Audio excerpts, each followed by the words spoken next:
দৈনিক আমাদের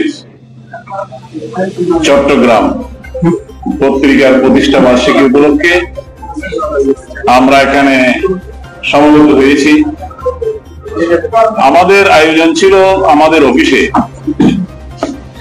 আজকে এখানে অনুষ্ঠান করার জন্য যিনি সর্বস্ব দিয়েছেন তিনি হচ্ছেন আমাদের মাই টিভির আমার পরম ঘনিষ্ঠ ভাজন ব্যক্তিত্ব নুরুল কবির সাহেব। এই অনুষ্ঠান এখানে প্রেস ক্লাবে নিয়ে এসেছেন।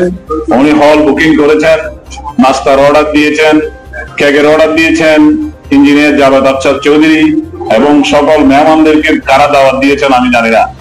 আমি ঘুম থেকে উঠে শুধু অফিসে এই আপনাদের অনুষ্ঠানে উপস্থিত হয়েছি। তবে আমি কিছু কাজ করেছি। কাজগুলো হচ্ছে আমি আমার ফেসবুকে আমি একটু প্রচারণা করেছি, দু একজনকে হয়তো ফোন করেছি।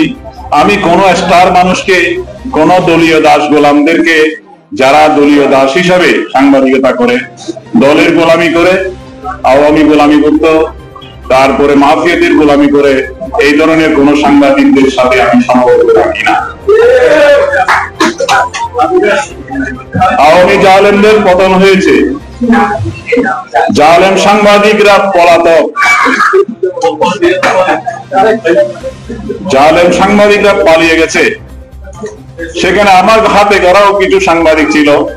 এই প্রেস ক্লাবের সেক্রেটারি ছিল চৌধুরী ফরিদ, সন্ত্রাসী ফরিদ। সেও 100 কোটি টাকার মালিক হয়েছে, সেও পালিয়ে গেছে।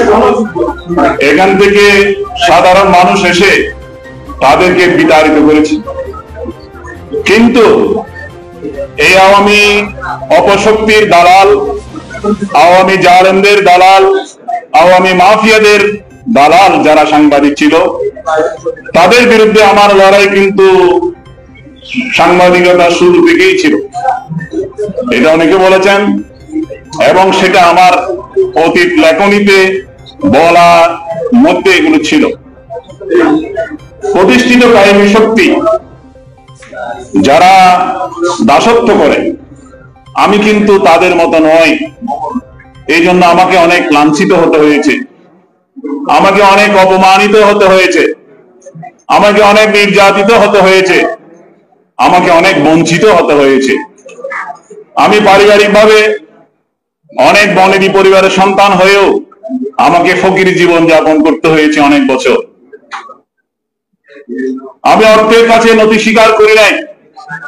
মাফিয়া চক্রের রক্ত চক্ষুকে আমি ভয় পাই নাই। আমি মিথ্যা মামলায় জর্জরিত হতে হতে শতাধিক মামলায় আমি জর্জরিত হয়েছি। আমার জীবনে আশঙ্কাজনক করে আমি আমার পথে চলেছি অনবরত। সারা দেশে আজকে যেমন হঠাৎ ডাকে আপনারা এসেছেন, সারা দেশে আমি যেখানে যাই, যেই জেলায় যাই, সেখানে আপনাদের মতো ভক্ত অনুরক্তরা সেখানে জড়ো হয়ে যায়। আমার একটা সংগঠন আছে, আপনারা জানেন, লাভ বাংলাদেশ। আমি এই লাভ বাংলাদেশের মাধ্যমে সারা বাংলাদেশে আমি বক্তৃতা দিয়ে বেরিয়েছি। শুধু সারা দেশে নয়, আমি পার্শ্ববর্তী ভারতবর্ষে আসাম, ত্রিপুরা, মিজোরাম এবং দিল্লি থেকে শুরু করে মুর্শিদাবাদ পর্যন্ত, 24 পরগনা পর্যন্ত, আসানসোল পর্যন্ত, আমি সবখানে সকল মানুষের সাথে আমার যোগাযোগ আছে। সেই নবাব সিরাজদৌল্লাহ বাংলা বিহার উড়িষ্যার সেইখানে বাজারে পর্যন্ত আমাকে নবাবের চেয়ারে বসিয়ে কুর্নিশ করা হয়েছে। যারা আজকে ভারতবর্ষে আশ্রয় নিয়েছে, যারা মনির কাছে নিজেকে নিরাপদ মনে করে, যারা বাংলাদেশ ছেড়ে পালিয়েছে টাকা পয়সা নিয়ে, তাদেরকে অতি সত্বর ভারতবর্ষে তাদের পিঠের চামড়া পর্যন্ত তুলে ফেলা হবে। কারণ তারা ভারতবর্ষেও থাকতে পারবে না। তারা মনে করছে ভারতবর্ষ তাদের জন্য নিরাপদ। ভারতবর্ষ কারো নয়। ভারতবর্ষ এক সময় মুসলিমরা 750 বছর শাসন করেছিল। সুতরাং ভারতকে আমাদের শত্রু মনে করলে হবে না। ভারতের মধ্যে অনেক মুসলমান আছে, অনেক মসজিদ আছে, অনেক মাজার আছে। খাজা বাবার মাজার ভারতবর্ষে আছে। ভারতবর্ষ আওয়ামী লীগের নয়। আসল কথা হচ্ছে বিএনপি এবং আওয়ামী লীগের ভিতরে ভারতীয় দালাল আছে, যারা বাংলাদেশের স্বাধীনতা সার্বভৌমত্বের বিরুদ্ধে কাজ করে। বিএনপির দালালরা কিন্তু আওয়ামী দালালদের চাইতে আরো বেশি কি খচ্চর। বিএনপির দালালরা কম পয়সায় বিক্রি হয়, আওয়ামী লীগের দালালে একটু দাম করে ওইগুলো বিক্রি হয়। জামাতের ভিতরে ভারতীয় দালাল আছে, এই কথা মিজান চৌধুরী ছাড়া বাংলাদেশে কেউ বলে না। কারণ আমাদের মধ্যে মন মেজাজের মধ্যে এমন ঢুকে গেছে, এখন বিএনপি ক্ষমতায় চলে আসছে, এই জন্য সবাই বিএনপি না করলেও বিএনপি বন্ধ হয়ে যায়।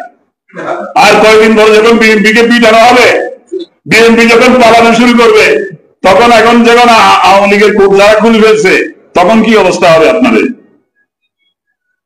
কেমনে পারেন এগুলো আপনারা?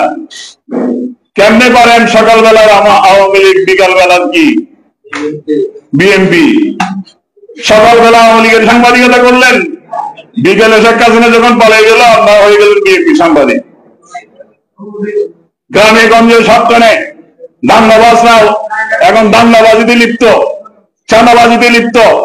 একমাত্র আমাদের মতো কয়েকজন লোক এখনো পর্যন্ত খায়ে না খেয়ে আমরা কাজ করে যাচ্ছি। লড়াই আরেকটা হবে, যারা অবৈধ সম্পদ অর্জনকারী, আওয়ামী লীগের অবৈধ সম্পদ অর্জনকারীদের টাকা বিএনপি পাহারা দিচ্ছে, জামাতে পাহারা দিচ্ছে। কেমন বলে যে জামাতের বিরুদ্ধে কথা বলে না কেন? জামাতের বেশি লোকজন কয়েকজন আছে দেখতেছি। জামাত কেমনে পাহারা দিচ্ছে? বাসকালীর এমপিকে কারা পাহারা দিচ্ছে? পূর্ব দেশের পত্রিকার মালিক জামাতের নিরাপত্তা বেষ্টনীতে এই আওয়ামী মসজিদ পূর্ব দেশের মালিক অবৈধ সম্পদ অর্জনকারী নিরাপত্তা বেষ্টনীতে নিরাপদে রয়েছে। আজকে টেকনাফ থেকে খবর পেয়েছি, টেকনাফের আব্দুর রহমান বদির টাকা ওই জামাতের